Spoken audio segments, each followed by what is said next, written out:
I had never been a superstitious person. I didn't believe in cursed houses, haunted rooms, or bad omens. My world was grounded in logic and reason, the kind that made people ignore warning signs and push forward despite them. And that's probably why I didn't listen when I bought the house. It was a fixer-upper, a term that in reality meant rotting wood, leaking pipes, and a foundation that groaned like an old man's back. But it was mine. I was a loner by nature, someone who preferred the sound of my own footsteps to the chatter of others. The idea of a secluded home, away from the constant hum of traffic and the distant wails of sirens, was perfect. I had spent most of my life moving from place to place, never settling down, never planting roots. This house was supposed to be the start of something new. My new home was old, too old. Built in the late 1800s, it was one of those Victorian relics that looked like it belonged in a history book rather than on a real estate listing. 3 stories, steep gabled roof, faded gray paint that once might have been white. The front porch sagged slightly, the wooden beams showing hairline cracks from decades of weathering. Shutters hung loosely against the second-floor windows, some missing slats entirely. But despite the wear and tear, there was something about it, something that felt right. The real estate agent barely looked me in the eye when I signed the papers, muttering something about old foundations and bad history. I didn't ask. I didn't care. The price was unbelievably low, and as far as I was concerned, that was all that mattered. The house was big, too big for someone living alone. But I had plans. One of the first things I wanted to do was fix up the basement. The real estate listing mentioned it had been sealed off, marked as unstable. But I was a practical man. Unstable didn't mean unusable. I needed a workspace, a place where I could think, create, and be left alone. I spent the first few days clearing out the dust-covered furniture, tossing broken chairs and warped cabinets into the dumpster I had rented. That's when I noticed it. The bookshelf. It stood in the corner of the basement, out of place against the stone wall, as if it had been shoved there to cover something. Unlike the rest of the furniture, it wasn't falling apart. It was solid, too heavy for one person to move easily. Curiosity itched at the back of my mind. I pressed my hands against the sides, rocking it slightly. It didn't budge. With a grunt, I gave it another shove. The bookshelf scraped across the concrete floor, revealing something hidden behind it. A door, bolted shut, covered in layers of dust so thick they looked like cobwebs. The air in the basement felt different now. Stale, thick, heavy, like something had been trapped here for too long. And beneath the scent of old wood and mildew, something else lingered, something rotting. I should have left it alone, but I didn't. I wedged the crowbar beneath the latch, gritting my teeth as I forced the rusted metal upward. The hinges groaned, the sound low and guttural, as if the door itself was protesting after being sealed for so long. A sharp, metallic snap echoed through the basement as the bolt finally gave way. The door didn't swing open. It lurched. A heavy gust of stale air rushed out from the darkness beyond, carrying with it a scent that made my stomach tighten. It wasn't just mold or rotting wood. It was something worse. I lifted my flashlight, aiming it into the opening. A staircase, leading downward. This wasn't on the blueprints. I felt something tighten in my chest. A staircase beneath the basement. It didn't make sense. The house was already old, built in a time when basements were little more than dirt cellars. And yet, here it was. Steps made of rough concrete, worn down in the center, as if countless feet had passed over them. I should have stopped. I should have sealed the door back up and forgotten about it. But my feet moved on their own. I stepped inside. The temperature dropped immediately. The damp, musky air clung to my skin, making my breath come out in shallow bursts. As I descended, my flashlight flickered. The further I went, the thicker the air felt, like something was pressing down on me. I reached the bottom and swept my beam of light across the room, and I froze. The room was small, but wrong. The walls were concrete, unmarked except for deep scratches, long and jagged, as if something had clawed at them. The room had no windows, no vents, no exits. Just a single wooden chair sitting dead center.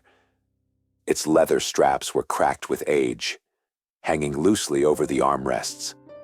The buckles were rusted, but still intact. I stepped closer, my breath shallow.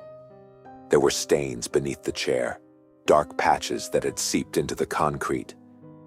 I told myself it was just water damage. I knew I was lying. The walls weren't just bare.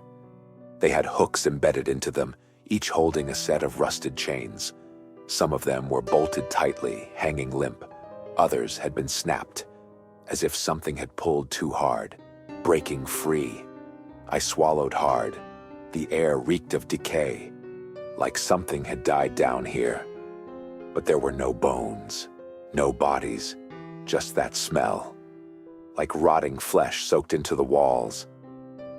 I took another step forward. At first, I thought it was just a pile of rags, discarded and forgotten in the darkness. A bundle of old, tattered fabric, crumpled near the far corner. I swept my flashlight over it. Something shifted. A slow, almost imperceptible movement. My stomach clenched. It wasn't fabric. It was breathing. The pile lurched, a faint wet sound gurgling from within it. I took a step back. The chains rattled. I wasn't alone. The figure shifted. A sound like wet fabric peeling apart echoed in the cold, dead air. It sat hunched in the corner, wrapped in filthy, decayed cloth, the fabric so old and tattered that it seemed more like skin than clothing. It twitched, slow, unnatural, as if its body had forgotten how to move. I took a step back. It turned toward me, and I saw its eyes, or rather, what was left of them, the eyes of a corpse. They were not empty sockets like I had feared. No, this was worse. The eyes were murky, gelatinous, bloated like a drowned body left in the water for too long. A sickly greenish hue clung to them, streaked with veins of black and yellow. The corneas clouded over, as if the thing had been trapped in its own rotting body for years. But the worst part, they moved. Not in unison, not like a human's would. One eye twitched toward me, slow, unfocused, while the other rolled too far to the side, almost as if it had come loose in the socket. They were watching me. They were alive. As it dragged itself forward, the layers of filthy cloth peeled away, revealing something far worse underneath. Its limbs were long and skeletal, wrapped in leathery, grayish skin, stretched too tight over its frame. Deep gashes marred its flesh, not fresh wounds, but old, half-healed scars that had turned black at the edges, as if something had been carving into it repeatedly for years. Its fingers were too long, the nails thick and cracked, curling inward, caked with something I didn't want to identify. Then it breathed. A slow, rattling inhale like the sound of air being forced through collapsed lungs. Its mouth sagged open, revealing teeth that were jagged, broken, and far too many. Some jutting out at odd angles, others barely clinging to its diseased gums. The skin around its lips had split, revealing raw, oozing flesh beneath, the muscle underneath twitching like it was still trying to form a word. A foul stench rolled off of it, thick and suffocating, a mixture of rotting meat, mildew, and something far worse. Something unnatural. It wasn't just the smell of death. It was the smell of something that refused to die. The creature twitched violently, its entire body jerking as if its bones were grinding together. A low, wet clicking sound came from its throat like cartilage snapping. Then it spoke. Not in words, not in any language I understood. Just a garbled, choking sound, something between a gurgle and a whisper, the noise oozing from its ruined throat like thick sludge. I felt my stomach lurch. Every nerve in my body screamed at me to run. But I couldn't move, because as it crawled toward me, dragging its twisted, starving body across the floor, those rotting, gelatinous eyes locked onto mine, and in them, I saw something still alive, something that wanted me to stay. The thing in the corner shuddered. Its fingers twitched, long and sharp, curling into the cold concrete floor with a sound like splintering bone. It tried to stand. It failed, its limbs buckled, joints grinding, a wet pop echoing through the tiny room as one of its knees twisted the wrong way. Then from somewhere deep in its throat, it spoke. "Why did you open it?" The voice wasn't human. It was wrong, like a chorus of many voices speaking at once. But they were all dying. I staggered back, my stomach churning. The air felt thick, pressing against my skin, as if the room itself was breathing. And then I saw them. The scratches on the walls, fingernail marks, thousands of them. Deep, desperate, endless. I had freed something that was never supposed to leave. It wanted something. The thing shifted, dragging itself closer, its murky, bloated eyes fixed on me, unfocused but intent. Its lips peeled back, revealing those shattered, uneven teeth. "You must feed me."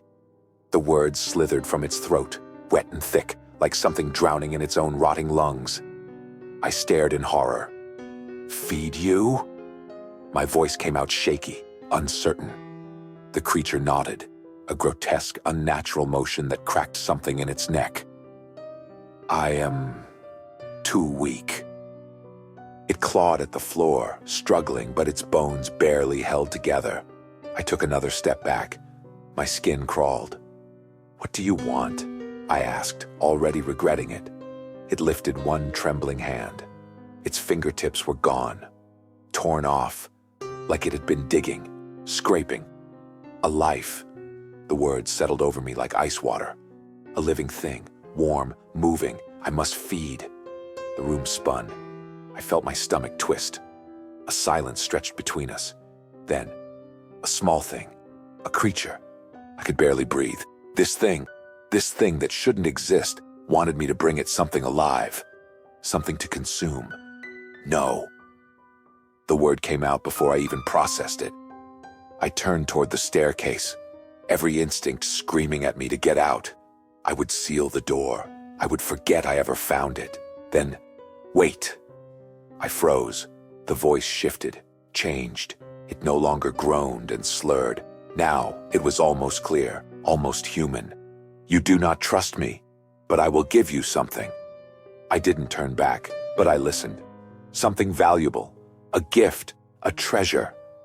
The words felt wrong coming from its mouth, like it was trying too hard to sound human. I swallowed hard. "A treasure?" The creature nodded. Its hunched body shifted, and from beneath its ruined wrappings, it pulled something out.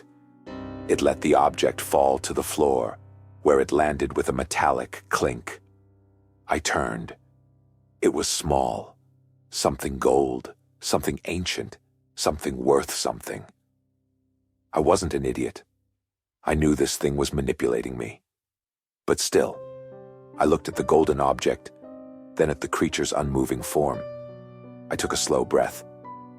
"I'll bring you something." The thing smiled, or tried to. Its teeth were too broken for it to look like anything other than a snarl. I didn't bring it what it wanted. I wasn't about to drag something screaming into that basement, but I bought a chicken, a live one, cheap, easy, harmless.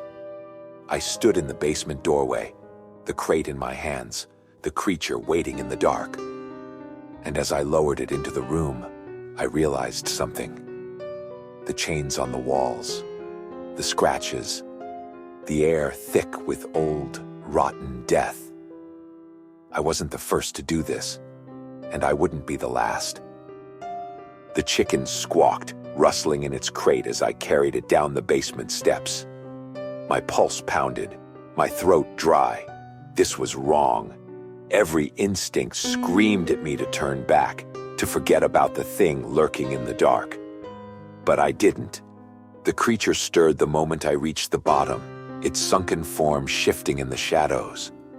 A low, wet breath rattled from its throat. "You brought it." Its voice was deeper now, more solid, as if it had regained some strength.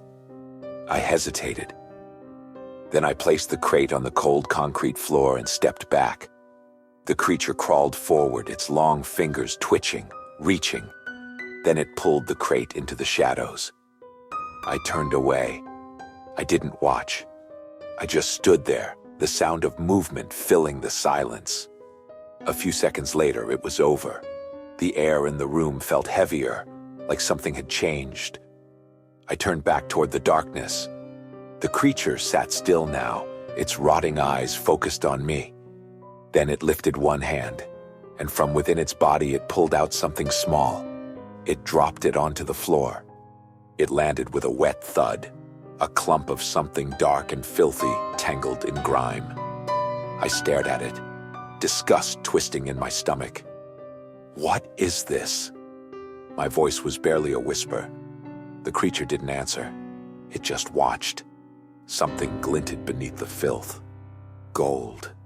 I hesitated, then picked it up, the slimy residue sticking to my fingers. I ran up the stairs without looking back.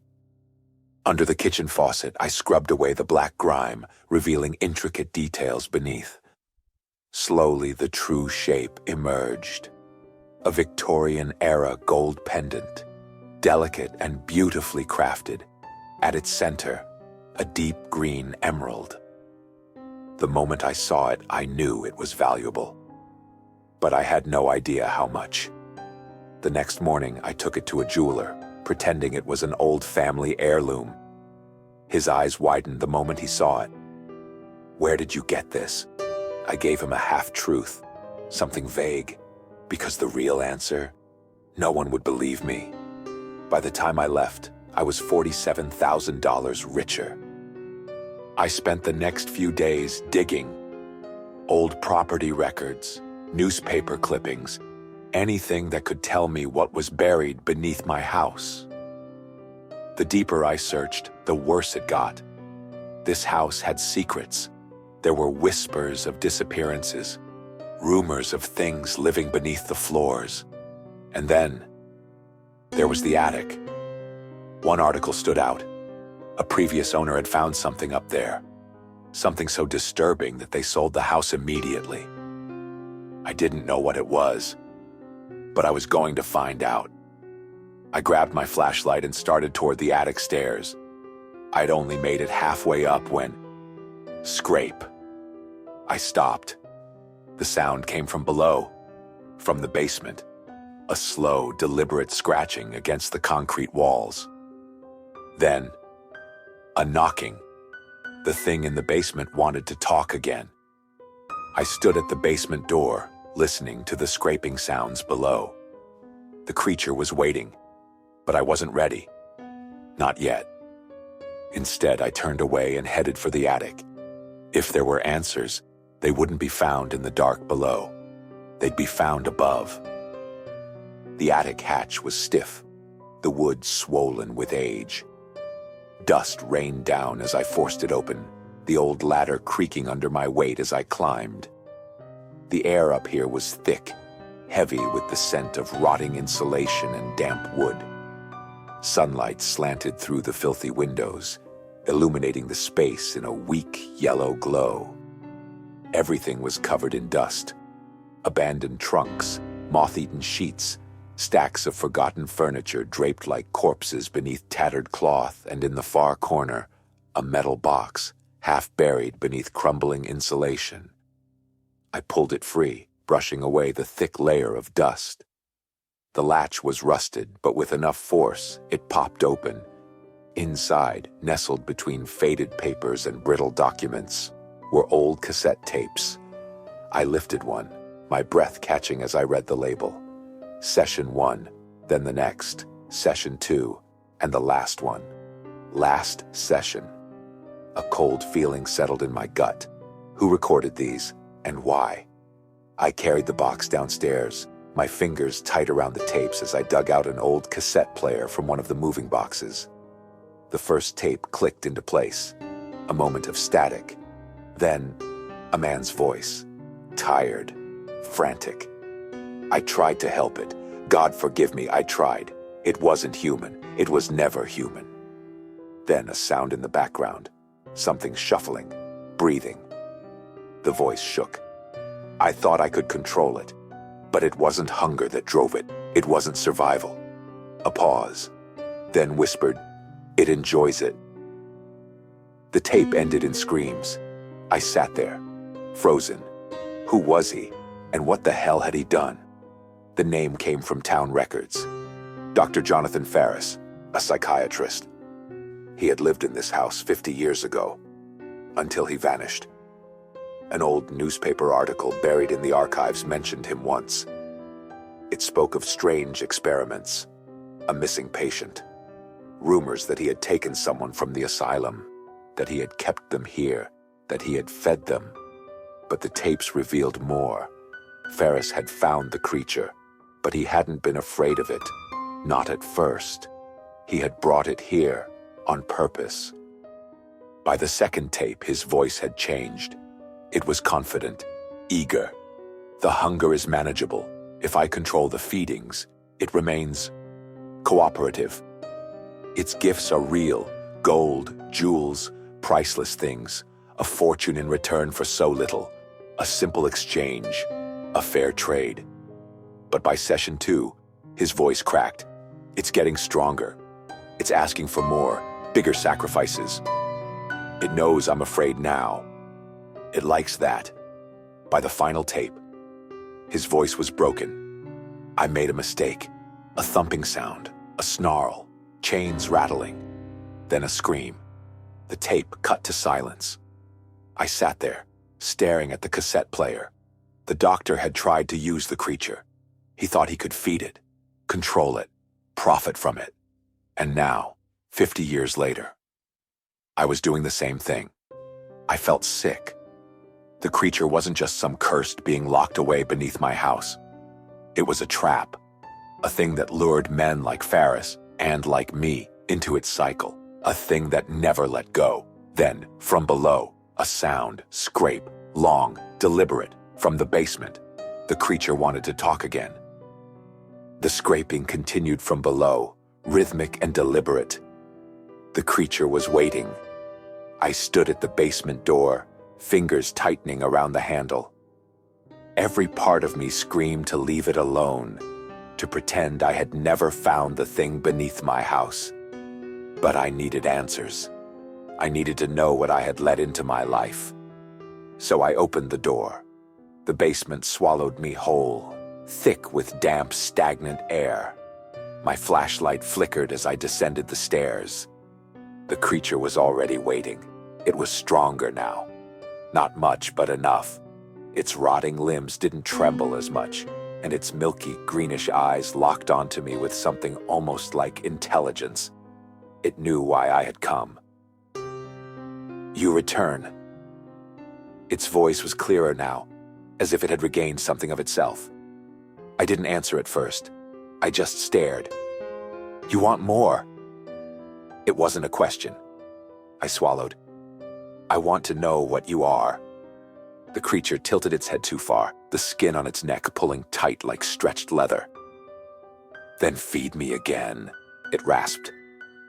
I clenched my fists. "Tell me first." A silence stretched between us. Then the creature shifted, sitting up straighter, its long ruined fingers curling over its knees. And it began to speak. I woke up, hungry. Its voice was slow, distant. I don't know where I was. I don't know who I was. Only the hunger, the unbearable, endless hunger. It exhaled, something wet rattling in its chest. I wandered, I fed, and only after feeding did I remember. Its bloated, murky eyes flicked toward me. I could make things, beautiful things. It lifted one rotted hand, flexing its broken fingers. Gold, gems, treasures. They fell from my hands like leaves from a tree, but only when I was full. A deep, ugly sound, a laugh maybe, escaped its throat, and men are greedy creatures. It turned its gaze toward the scratched walls. They captured me, they kept me, fed me when it pleased them, took what I made, and when they grew afraid of me, they locked me away, sealed me in, hoping I would starve. Its voice grew darker, but I never die.